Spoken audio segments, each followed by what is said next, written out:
அனைவருக்கும் வணக்கம். திருநெல்வேலி ஜோதிடர் சொக்கலிங்கம் என்ற யூடியூப் சேனல் இது வரைக்கும் 1000க்கும் மேற்பட்ட பேர்களுக்கு நல்ல பலன்கள் பதிஞ்சிருக்கிறேன். ஸோ இந்த சேனலை சப்ஸ்கிரைப் பண்ணிவிட்டு ஹோம் பேஜில் போய் வீடியோஸில் பார்த்து அந்தந்த பேருக்குடையவங்க உங்கள் பேருக்கு நல்ல பலன்கள் தெரிஞ்சுக்கோங்க. குறிப்பாக அந்த சகுந்தலா தேவி அப்படிங்கிற பேருடையவங்க குடும்பத்திலேயே சொந்தக்காரங்களே நட்போட்டாரத்து இருந்தாங்கன்னா அவங்களுக்கு நம்ம வீடியோ லிங்கை தயவு செஞ்சு ஷேர் பண்ணுங்கள். நிறைய நண்பர்கள் ஜோதிடத்தை மேல் பற்றுக்கொண்டு நிறைய இடங்களில் ஜோதிடம் படிச்சுமே ஒரு ஜாதகத்தை கையில் கொடுத்தா பலன் சொல்ல திணறக்கூடிய ஜோதிட நண்பர்களுக்கும் ஏற்கனவே ஜோதிட தொழிலாக பார்த்துக்கிட்டு இருக்கிற ஜோதிட நண்பர்களுக்கும் இந்த ஜோதிட பிரியார புத்தகங்கள் மக்கள் மத்தியில் நீங்கள் தைரியமும் துல்லியமும் பலன் சொல்ல உதவும். ஜோதிட பிரியார புத்தகங்கள் லிஸ்ட்டை பிற இருப்ப போகிறாங்க. ஸ்க்ரீனை ஸ்க்ரோல் ஆகக்கூடிய டெலிகிராம் நம்பருக்கு மெசேஜ் பண்ணிங்க அப்படின்னா என்னுடைய புத்தகங்களுடைய லிஸ்ட் விளக்கங்களை தரேன். பார்த்துட்டு தேவையான புத்தகங்கள் வாங்கிடலாம். அஸ்ட்ராலஜிக்கல் கன்சல்டேஷன், ஜாதகம் பார்க்க, ஜாதகம் எழுத, பிறந்த குழந்தைகளுக்கு அரிசி பேர் சூட்ட, திருமண பொருத்தம் துல்லியமாக பார்க்க, குலதெய்வம் அறியாதவங்க குலதெய்வம் அறிய, அஸ்ட்ரோ நியூமராலஜி, அஸ்ட்ரோ நேமாலஜி, ஜாதகமே இல்லாதவங்களுக்கு பலன் சொல்ல போன்ற அஸ்ட்ராலஜிக்கல் கன்சல்டேஷனுக்கு தாராளமாக நீங்கள் நினைக்கலாம். குறைந்த ஒரு தட்சணையில் தரமான ஆலோசனைகள் வழங்கப்படும். நேரில் வரணுங்கிற அவசியம் கிடையாதுங்க, ஃபோன்லேயே பலன் சொல்லிடுவேன். சரிங்க, இன்றைக்கி பதிவுக்குள்ளே போவோம். சகுந்தலா தேவி என்ற பேருக்கான 25 வகையான நேமாலஜி பலன்களை பார்ப்போம். ஃபஸ்ட்டு பாயிண்ட்டு தைரியசாலியாக இருப்பீங்க. ரெண்டாவது பாயிண்ட் உங்கள் வீடு எங்கே அமைஞ்சாலும் வீட்டுக்கு பக்கத்தில் கோவிலோ சர்ச்சோ மசூதியோ கண்டிப்பாக இருக்கும். மூணாவது பாயிண்ட் அறிவாளியாக இருப்பீங்க. நாலாவது பாயிண்ட் அழகானவங்களாக இருப்பீங்க. நாலாவது பாயிண்ட் உங்கள் மேலே கண்திருஷ்டி அதிகமாக இருக்குங்க.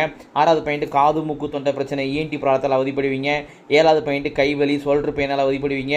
எட்டாவது பாயிண்ட் ஒன்று தனிமை விரும்பியாக இருப்பீங்க, லோன்லினஸ் ஃபீலிங் இருக்கும். ஒன்பதாவது பாயிண்ட் பெண் குழந்தை மேலே அதிகமான பாசம் வச்சுருப்பீங்க. 10வது பாயிண்ட் யார்ட்டே பணம் கொடுத்து ஏமாந்துருப்பீங்க. 11வது பாயிண்ட் எந்த ஒரு விஷயத்தையும் ஏன் எதுக்குன்னு ஆர்கியூமெண்ட் செய்யக்கூடிய குணம் உங்கள்கிட்ட இருக்குங்க. 12வது பாயிண்ட் உங்கள் குடும்பத்தில் குலதெய்வ வழிபாட்டில் சாபங்கள், குலதெய்வ சாபம் இருக்குதுங்க. குலதெய்வ வழிபாட்டில் குறைகளோ அல்லது குலதெய்வம் யாருன்னே தெரியாத நிலைகளோ கண்டிப்பாக இருக்கும். 13வது பாயிண்ட் சுதந்திர விரும்பியாக இருப்பீங்க. உங்கள் முடிவில் மற்றவங்க தலையிட விரும்ப மாட்டீங்க. 14வது பாயிண்ட்டு இங்கே ஸ்டெடியான மனசு இருந்தாலும் ஒரு முடிவு எடுக்க ரொம்ப தடுமாறுவீங்க. 15வது பாயிண்ட் யூட்ரஸ் பிரச்சனை உண்டு. 16வது பாயிண்ட்டு முழங்கால் வலி மூட்டு வலியால் அவதிப்படுவீங்க. 17வது பாயிண்ட்டு உங்கள் குடும்பத்தில் எந்த ஒரு விஷயத்துலையுமே நீங்கள் கௌரவம் பார்ப்பீங்க. 18வது point Aadhaar card, voter ID இதெல்லாம் பெயரெழுத்து ஸ்பெல்லிங் மிஸ்டேக் பிரச்சனை சந்திப்பீங்க. 19வது பாயிண்ட்டு தூக்கம் சரியாகி வராது. 20வது பாயிண்ட்டு வித்தியாசமான கனவுகள் வரும். 21வது பாயிண்ட்டு சிரிச்ச முகமாக இருப்பீங்க. 22வது பாயிண்ட்டு பூர்வீக சொத்துக்கள் அழிஞ்சிருக்கும். 23வது பாயிண்ட்டு உங்கள் அண்ணன் இருந்தாலும் சரி அக்கா இருந்தாலும் சரி அவங்களோட கருத்து வேறுபாடுகள் இருக்கும். 24வது பாயிண்ட் உங்கள் குடும்பத்தில் செய்வன கூட்டுறவு இருக்குதுங்க.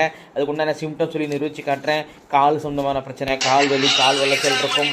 அடிக்கடி கால் அடிப்படுறது இருக்கும். அதேமாதிரி நைட்டு சரியாக தூக்கம் வராதுங்க. அதேமாதிரி எவ்வளோ வருமானம் இருந்தாலும் சேமிப்புங்கிறது இருக்காது. கண்டிப்பாக அந்த சேவனைக்கு நிவர்த்தி செய்யணும். உங்கள் நம்பிக்கையானவங்க யாராக இருந்தாங்கன்னா அவங்கள வச்சு நிவர்த்தி பண்ணிக்கோங்க. அதுமாதிரி என் மேலே நம்பிக்கை இருந்துச்சுன்னா வாட்ஸ்அப்பை தொடர்பு கொள்ளுங்கள்.